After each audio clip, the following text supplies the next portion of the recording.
Hey guys, new video here. I just woke up and I gotta go to the gym in a second, but I thought I'd make a quick video. A lot of Consecrated Path videos out there. This is a self-temp chains Consecrated Path Jugg. I'm gonna do a map just to show you some gameplay. Okay, you go through, you pop your little whale war chief totem at the first pack to generate the Zerpy Soul Eater, and then now you just hold down your conch path. What's that? And you go through, and this is a Beyonded map, okay. Ooh, a little lore weave material. And as you can see, it stacks up pretty easily here. Boom, boom, boom, boom. Just like leap slamming, and well, you don't usually leap slam that much. Once the CP gets going, like what it does is it teleports to an enemy near your cursor, and it's like really reliable. Where's the boss at? Get your ass back here. Okay, bye boss, bye. So it teleports to an enemy near your cursor, which makes it a lot more reliable and more fun than Flicker Strike. Obviously in Delve League, if you're going to be delving and things like that, you might want to think about using this instead of Flicker Strike. I'm dying. I'm literally dying. I'm dying. Oh god, I'm still alive in game though. I choked on my own spit. Okay, I'm not redoing the video though. I'm not redoing the video. It's already 5:55. I'm late for the gym. I need to do my hour start intro screen for my stream. Oh my god, that hurts. Why did I mute my mic for that? Okay, so anyways, what's going on here is, as you can see, okay, so I'm a little bit sloppy with the Soul Eater now because I was dying.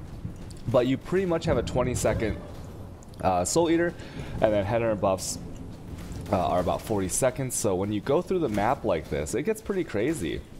You know, beyond mobs, they don't spawn regular mobs, they only spawn like blues and yellows and the occasional uniques. So the yellow monsters, you know, you steal their mobs from header. As you can see, 22 monsters remain pretty clean.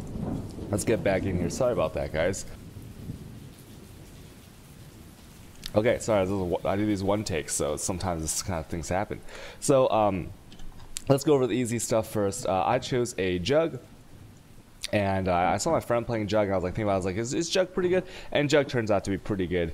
What you're going here is, it just has like a whole host of features that make gameplay smooth. And so the first one we'll talk about, like little mini nodes, like attack speed. This stuff doesn't really matter, but this undeniable. So accuracy is so important for attack-based builds. A big change I would hope for the game is like they just like remove accuracy, right, in the future. That's like a big dream of mine, because, you know, spells don't have accuracy, and like actually makes things like a little less fun when you actually have to gear for it, right? It's just not a very fun gearing option. But with this, you get 1,000 flat, which is massive, right? You look at like the new swords that have implicits of 400, like Varadastra and like Grelwood Shank. You look at like 400 implicits. And it's like a huge amount. Well, this is 1,000, and not only that, you get attack speed per accuracy. So you'll notice that you're with like global accuracy and things like that, you're vastly faster in your attacks. Another thing is like it's kind of like an elemental overlord for accuracy here, so you get increased accuracy if you've crit, and you're always critting within the last 8 seconds. So I'll show you like the gearing and stuff in the little stat sheet here.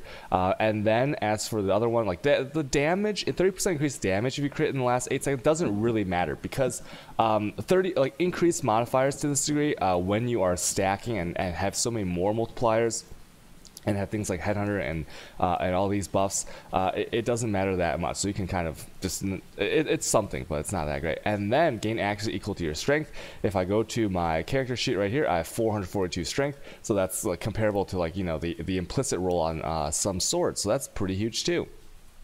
And I can still get a lot of strength. I kind of like rolled my my belt pretty bad, and like the strength I get on the tree and on other pieces of gear for free. But anyways, that's neither here nor there.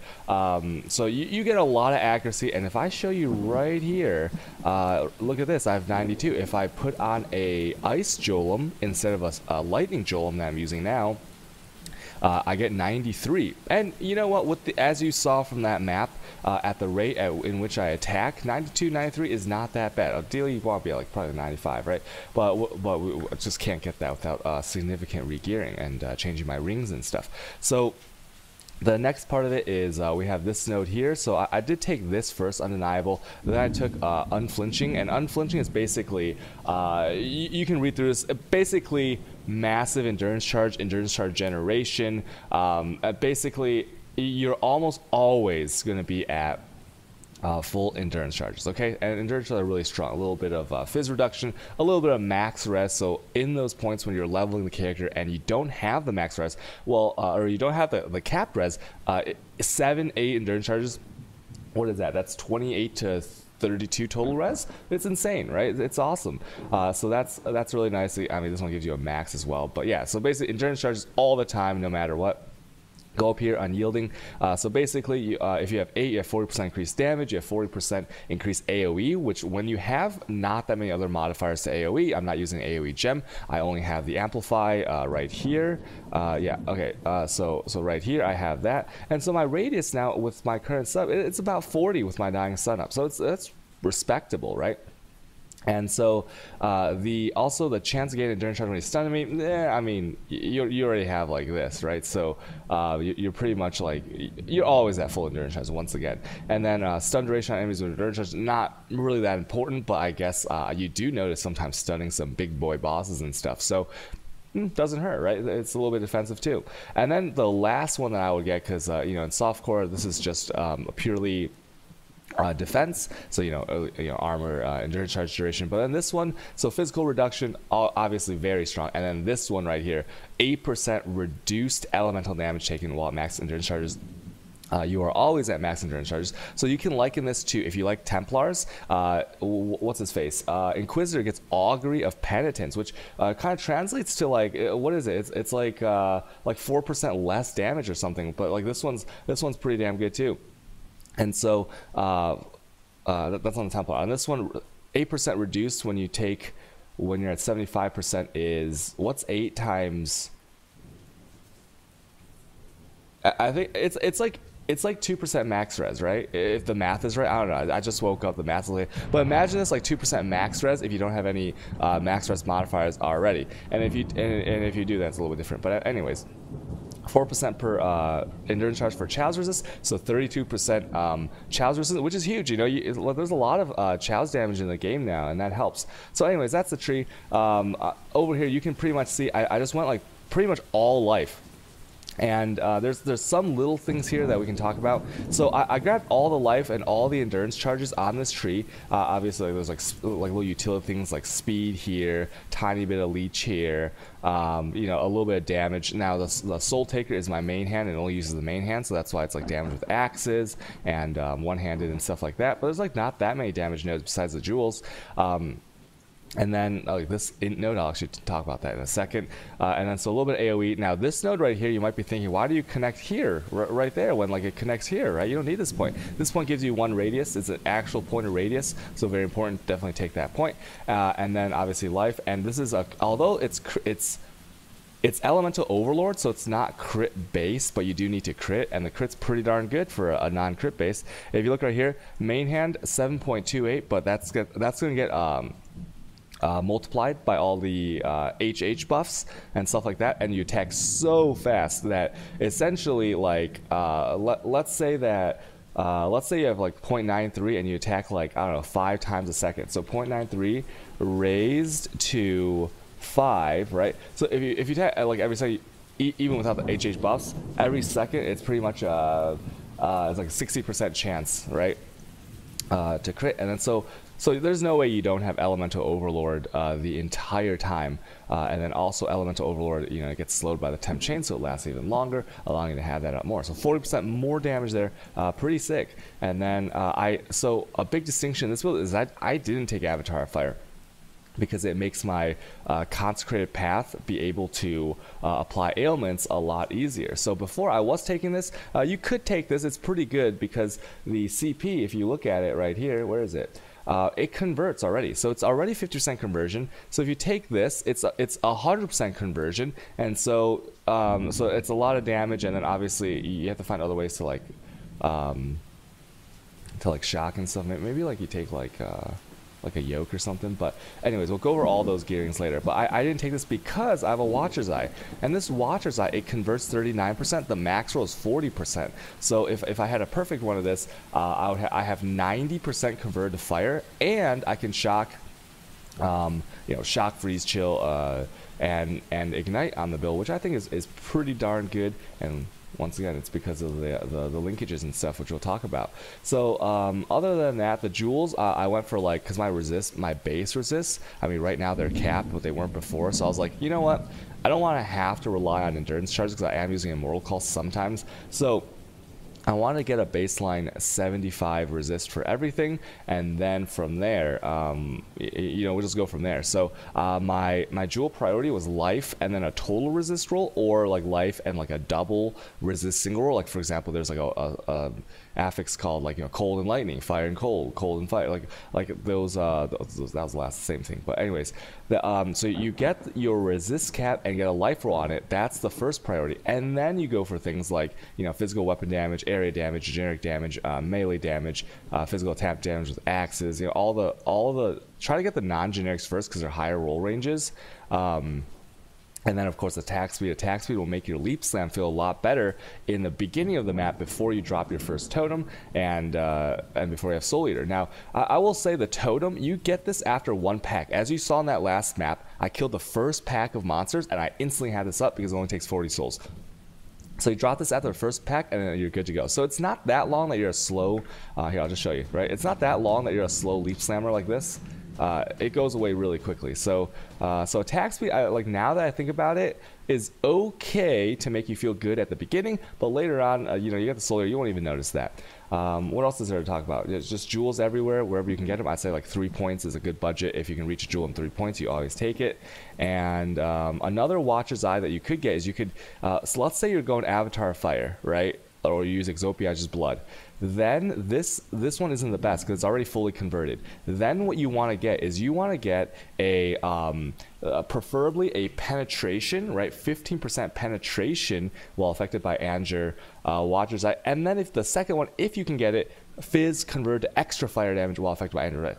It's like a mini stat stick, and then of course there's like another thing with Anger, like increased fire damage, I think, but like you're not gonna get a triple, right? There's no way. Other than that, no other special jewels. So this is a before I talk about the mechanics of the temp chains cursing yourself, it is a self-cursed temp chain. So what I wanted like I was already here, right? Because I took this jewel. See, once again, if I can reach a jewel in 2 or 2 or 3, sometimes even 4, I'll always take it. So I took this right here, and then since I was here, I was like, why not go here? And if I'm here, why not, if I'm in this area, why not go Skittering Runes so I can get a little bit extra curse effect out of my temp chains, longer buffs, that works. You don't have to go this if you don't want to though. Look, if I take off these 4, I could take a jewel socket and yeah, so it's this is like just what I chose to go with, but you don't have to do that. And other than this, let's see, is there anything else to talk about? Anything special? Not really. This is all very standard. Like the slaughter, I'm not using a silver because I have 25 or 10% chance of getting onslaught for 4 seconds on kill slowing monsters. You always have onslaught up, and so that saves you a silver flask. And other than that, that's a skill tree. Okay, now let's talk about the gearing. So the main mechanics of you see how my mana is pretty much all reserved. I can cast a lightning jewel, but before I couldn't do that. Before I was using a light poacher, so like when I didn't have this in lighten, you see all my mana is reserved. So when I had the light poacher, because I only had 2 slots, right? I had all my mana reserved. You might be thinking, how do you attack so fast? And look, I can constantly attack 0 mana, right? Constantly. And then when you have Soul Eater, you're like, bah, bah, bah, bah, bah, bah, bah, bah. You just non-stop attacks, and that is because of this axe right here. So this basically means, it says insufficient mana doesn't prevent melee attacks. You can think this to mean your melee attacks do not cost any mana. Okay, just think about it like that. So what happens is you will, no matter your attack speed, no matter what happens, you will never attack my leap slam or my conk path, which are my 2 attacks. They will never be stopped because of mana issues, which means your throughput which is carried by your attack speed, is always going through. Now, if you look at the stats here, I can Control C this. It's the Fizz DPS, 300. It's not bad. It's a fast attacking axe, Fizz damage, and since we're converting, still pretty powerful. A little bit of cold res, which actually helps on this. Build. Physical damage can chill once I'm not taking Avatar, so it actually the fizz damage, I have like a 10% or 11% in my case because my not properly rolled Watcher's Eye, but I have a little bit of fizz damage anyways, as you can see in the tooltip here, right? 497 top end, so that can chill. It doesn't really matter, but you know, it's a little bonus, right? It's like another little like temp chains action there, so not bad as an axe. And this is really cheap, right? So at this point, you can probably even get I don't even get like a relic version of this to look even cooler, but yeah, this axe for me is mandatory based on the attack speeds that I will gain for Soul Eater. Now the offhand could be a static or a Nebulok. I chose Nebulok because Nebulok is many times like 10, 100 times less expensive than a stat stick, and it gives defensive. So the reason I went for the Nebulok also is when you think about it. Given your set of content that you want to do, let's say you want to do T15 maps, let's say you want to do T10 maps, whatever it is, once you can one-shot, right, on average throughout your play in the map, once you can one-shot the whites, blues, and yellows, why do you need more damage, right? Like you're grossly overkilling every single mob when you have your buffs up and your flasks up and stuff, so why do you need more damage with a stat stick, right? It didn't make sense to me. And so this one, 40% of fizz attack as extra fire. That's a massive bonus damage. Chow's resist per endurance charge. So once again, I have it on the tree with the Jugg, but I now have it on this item, and so that gives me another 32 Chow's resist. I have Chow's resist on the ring, so it's like I'm really safe against Chow's damage. Yeah, I was one shot by Aracali the other day, but like we won't talk about that. Okay, so then the next one, reduce ally damage taken when hit. And there's just once again you can think about this kind of like a max resist roll, right? It's really insane. 8% reduced ally damage taken when hit, and so you know the degens aren't going to kill you. Like a ignite, like something like that's not going to kill you, but a big ally hit, which is like pretty common in the game right now, it could one shot you, and this stops the one shot potentials a little bit more. Okay, next, this is a big roll. So if you compare things like an Abyssus and other rolls you can get on rings, on other pieces of gear, on Abyssal Jewels, now 5 to 8 turns into 40 to, what's 8 times 8? 40 to 64 flat physical damage at all times. Now that is massive. So that's and then that goes through multiple multipliers. It goes through the actual gem multipliers, but then also goes through like tree multipliers, increased modifiers, and as well as the what's it called, conversion modifiers. So pretty damn good roll. 500 armor per endurance charges. 5 times 8 is 4,000. You know, I mean, one thing you'll laugh at is like Porkies and little hits like that, right? So you're immune to Porkies and others, essentially completely immune to like a little zombie slapping you or something, unless you go into like the deeper delves where bigger hits make your armor worth less. So but for all the normal math stuff, you're just gonna laugh at that kind of damage. And then this fire damage taken per second per endurance charge if you've been hit recently. Now this isn't bad. If I am not leeching and I get hit by this, remember this goes through your it has to go through your fire res. So I don't even notice this. I really don't. If I have energy shield, like let's say I stack up, like I get a headhunter energy shield mod, I have 2000 and it starts to tick because I got hit, it goes out very slowly, and it's not enough to make it's not even as it's even worse, or sorry, it's kind of like a blood rage, right? But even to a less extent, it doesn't really hurt your character that much unless your character sucks. And so that's really good. That's for the upsides that it brings, the 200 fire damage isn't that bad. Another thing you'll notice is if you look at like the gameplay from the map I just did, you don't get hit that much, really. Like when you're paying attention, right? Obviously you have to pick up some item and you misclick or something, like yeah, the mobs are gonna like attack you while you're clicking on picking up your items. But if you're just zooming through with Conquest, once again you teleport and it does an instant attack in the AoE, you're not gonna get hit that much because you're obliterating the whole screen. So just don't get hit, forehead. Haha. Okay, anyways, so that's the weapon there. Now, what are the? I'll talk about like the most important parts of the build last, because there's like something to talk about there.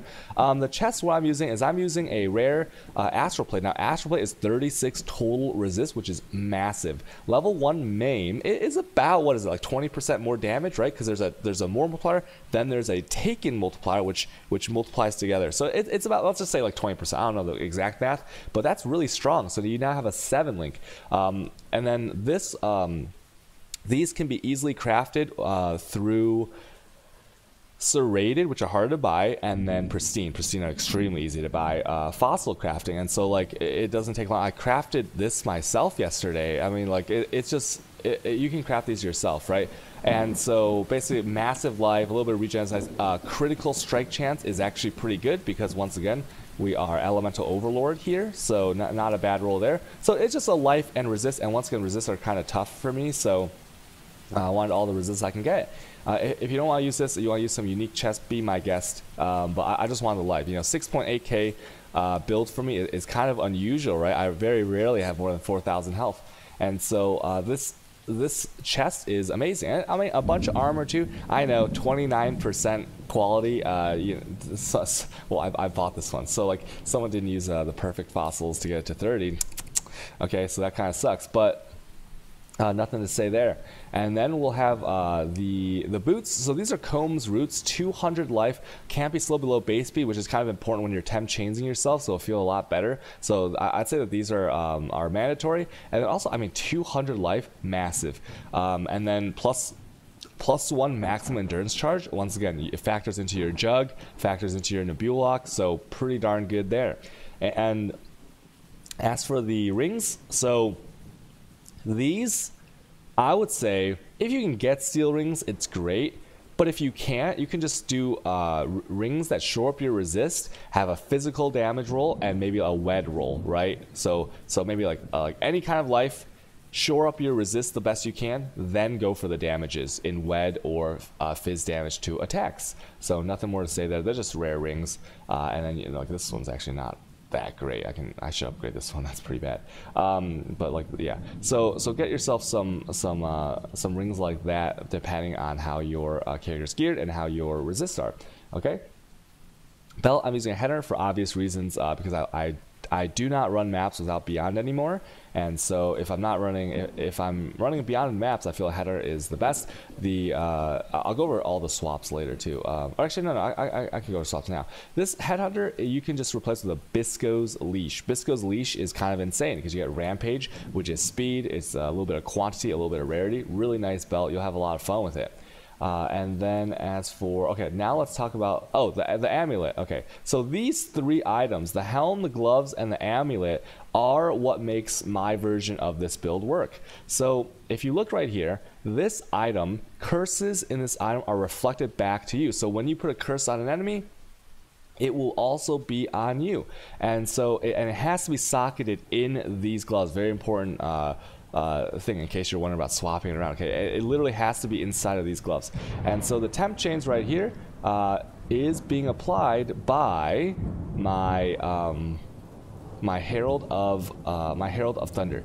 So the Herald of Thunder, once again, I'm not Avatar of Fire, and so also I'm crit based, so it's very easy for me to apply the shocks, right? So I apply the shocks, I kill the enemy, Herald of Thunder goes off for 6 seconds. That's a really long time. It's constantly refreshing the temp chains on me, and so and then so that makes all my buffs, my Headhunter, my Flasks, my Zerpies granted Soul Eater, like every buff on me is just elongated, right? And that's like the most fun part of the build for me, right? Because like if your buffs are longer, you can stack more buffs in the window, and then as these buffs come together, it becomes something special, right, for the build. So that's like these 3 gems have to be here, okay? One thing you could do is if you don't want to do this Herald of Thunder setup, let's say like you're going like Avatar, Exopiage's Blood, something, and you have no way of shocking or something like that to put this reliably, because this is super reliable, okay? You can do a little bit less reliable but still okay version, which is you can put temp chains curse on hit, leap slam, faster attacks. Okay, and then so that way when you leap slam into an enemy, boom, you have you have your temp chains. Now, it's kind of weird because you have to remember to leap slam sometimes, and sometimes you just want to hold down your conk path and zoom around, and you can't do that, right? You have to like be conscious. Okay, apply the leap slam, right? And it could feel a little bit weird, and also accuracy, right? Herald Thunder has no accuracy; it's always going to hit. So, but leap slam, if you miss and you don't know because you're not really leap slam that much, it can be a little bit wonky. So I recommend the hot, but if you want to do leap slam, try that out first. Once again, because of the gearing. So you have to have these gloves, have to have that at least that 3 gem setup, or like the leap slam setup that I just talked about. Okay, max frenzy charge is really good because it's attack speed, and then it's also a 4% more damage modifier, which is pretty nice. Now this helm, here we go. So I crafted this helm myself yesterday. Pretty good, right? These helms are actually also really easy to craft, so it's pretty awesome. And the temporal chains curse effect, I would say, is mandatory because once again you want the juicy buffs. Okay, you don't want this. You don't want a premature. You don't want to be a 1 minute man. Well, not in this situation. It'd be like you don't want to be a 10-second man or 14-second man. Whatever it is. Okay, you want to be the big like 20-second soul eater for me, and like 40-second headhunter buffs for me felt pretty good. Okay. And so this helm, I would say buy a base and then craft this helm yourself. It's actually really easy. Like yesterday on stream, we crafted a bunch. Like I sold one for 9 exalts, I sold one for 8.5 exalts, and there was like 2 or 3 of them that I could have also sold for that much, but I wanted to annul to get a better one, and I bricked them. So and it didn't cost anywhere near that amount to craft. It cost like maybe an exalt to craft them. So that is as you can see, I have a ton here that I'm currently crafting. We'll craft these on stream in a few hours here.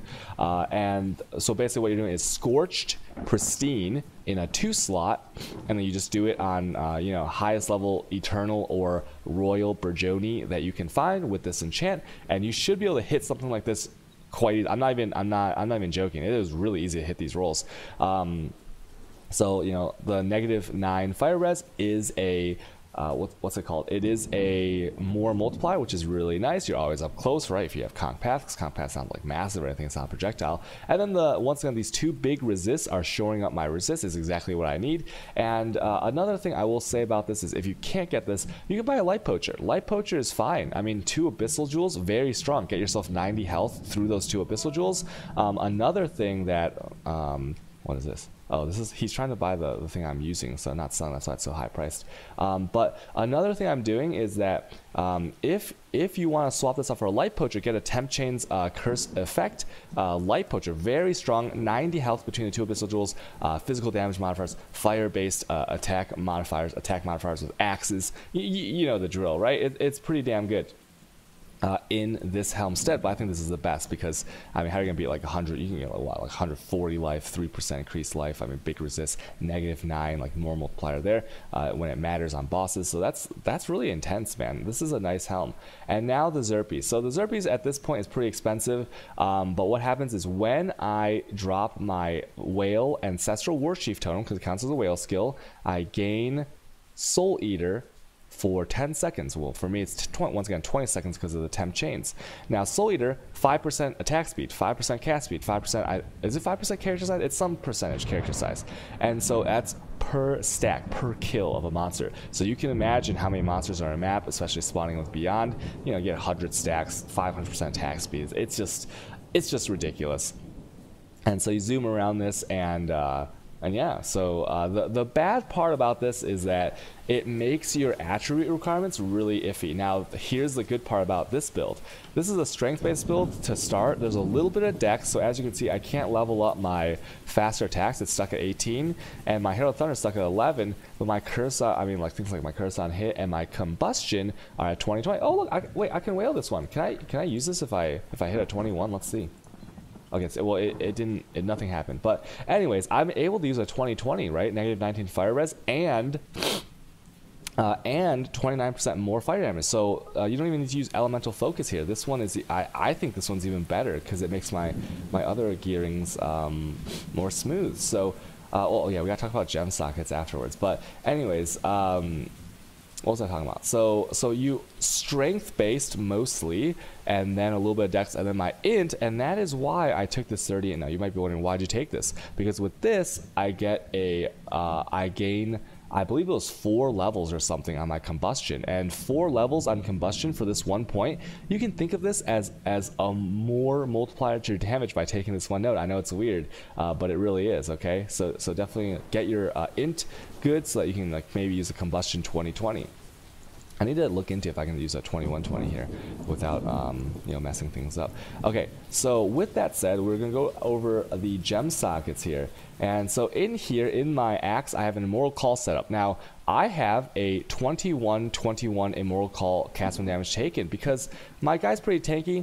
I don't want to lose the endurance charges that fast, even though it's easy to get them back. So I want this to only proc when I've taken 3,000? Yeah, 3,500 damage. And so it doesn't go off that much, but when it does, it lasts incredibly long. So you see how the base duration is 0.4, but it's 160% increased buff per endurance. I have 8 endurance charges, and then the temp chains on myself increases the length of the Immortal Call. I don't even know what it is. I don't know the math right now. It would be like, yeah, so 8 times 1.6 times the base, and then times the you know, like doubled by the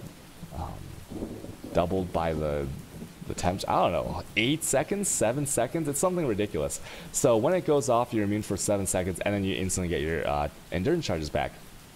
So 21-21 here, and of course a 20-23 increased duration is the best support there. Red skill gem, so Xerpes doesn't really hurt it as much. In here I have an Anger. Anger is really good, and it's necessary because I have a Watcher's Eye. So that's Anger. That's Herald of Ash. Now this is a this is pretty darn good because although it doesn't, you know, the more spell fire damage, oh man, Consecrated not spell, but the overkill damage is a little bit of clear, so it's a little bit of AoE if you think about it. And then I mean it's a global fire damage modifier, and then you gain a little bit of fizz as extra, so that's nice too because you have a lot of fizz. In here I have an Enlighten. So the only reason I have an Enlighten in here is so I can cast my Lightning Golem, and I might even switch to Ice Golem in a second here. I don't really know, but I'm testing things out. And so that's the only reason I have the Enlighten there, because like once again, you don't need mana to cast any of your abilities, your attacks, but I need it for my Lightning Golem, and I didn't want to put this on Blood Magic. Now if you are going to use some kind of what's it called, Blood Rage or Blood Magic gem setup, you'll probably link it to Blood Rage, and you'll probably link it to Summon Lightning Golem. Okay, now what else is there? There is the in here, this is my Leap Slam. So I have Leap Slam, I have faster attacks, and then I have Fortify. Now Fortify is pretty much a less damage modifier to yourself, very strong. If I could somehow get a 40% fizz attack damage as extra fire damage in a Bulock with a corruption of chance to gain Fortify on hit, I would do that. Doesn't exist right now, so I can't do that. So I'm a Culling Strike 23% here would be the best because you get 11.5% attack speed, which would make the Leap Slam feel a little bit better. But you know what? I'll just wait on the Soul Eater. I put Fortify here, but you can put whatever else in there you want. No sockets in the boots. And in the chest, I have Combustion. Now this is massive. This is if you look in POB and you tick the checkbox on the right side in Calcs that says, "Is the enemy ignited?" and it will be very comparable damage to elemental focus, with the benefit of not negating some of the ailments that can be applied with Consecrated Path. So Consecrated Path 2120 here, Ruthless support, which is pretty good, nothing to say there. Fire penetration, because although there are bigger, more multipliers on things that matter, the penetration might come out ahead. And melee physical damage, melee skill, nothing needs to be said there. And then Wed, which is extremely strong. Once again, 90% of my damage is converted, but yours maybe 100% will be converted. So you can use this here. Okay, so that's my setups there. Did I miss anything? Not really. Overall, there is a lot of stuff you can swap around. Just remember, it's this is just my version. This is what I found to work the best. Oh, another thing I should talk about. So I was using Blood Rage for a long time, but I'm lazy. I want to press as little buttons as possible. So I put a Green Dream right here because this gives you 12% chance of Frenzy, and so I don't need to use Blood Rage, and it's also a really selfish reason. So the headhunter steals ES. So you know, a few days I got like 100,000 ES. You know, it's not uncommon to get between 20 and 30,000 energy shield in a map with Beyond, right? And if you have a Blood Rage and you're at 0 ES because it's ticking down, and you gain 20,000 ES, it doesn't shoot up to 20,000. It keeps you at the same level that you were at before. So you just be at 0 out of 20,000 ES. So I wanted the the big ES numbers here in the maps to look at, and so Blood Rage didn't allow me to do that. So I went Green Nightmare, and once again now I don't have to press Blood Rage at all in the map. So that's really sick. But once again, you don't need this. It might even be better to go Blood Rage, because like I'm not gonna die in a T10 map with like 6.8k, right? So go like a better Jewel here, and then just use Blood Rage on a Blood Magic setup or what have you. That could work as well. But this is my option here. It felt pretty good. Other than that, is there anything I'm missing? Pantheons. I'm using Soul of Lunaris. Just a little bit of defense, a little bit of you know, dodge. It's okay. These you can pick any of these. Just don't pick Brine King. But like, I mean, these all could be good. But and then this one's pretty much the mandatory one, because of immune to poison in maps is like pretty strong. You don't get caught off guard. It's just overall good. That's what I took there. Bandit choices. I took 2 bandit points. You can take a Lyra if you're struggling for resists. But I felt that 2 skill points was pretty darn good. Nothing more to say here. There's probably some other stuff you can do, but once again, this is just why I chose to do. And it's worked out pretty well for me. Alright, I hope you guys enjoy it. It's so fun. It's such a fun build. I love it. And I'll see you guys. You can catch me at twitch.tv/cutedog_. If you guys want to watch later. But bye! Bye, guys!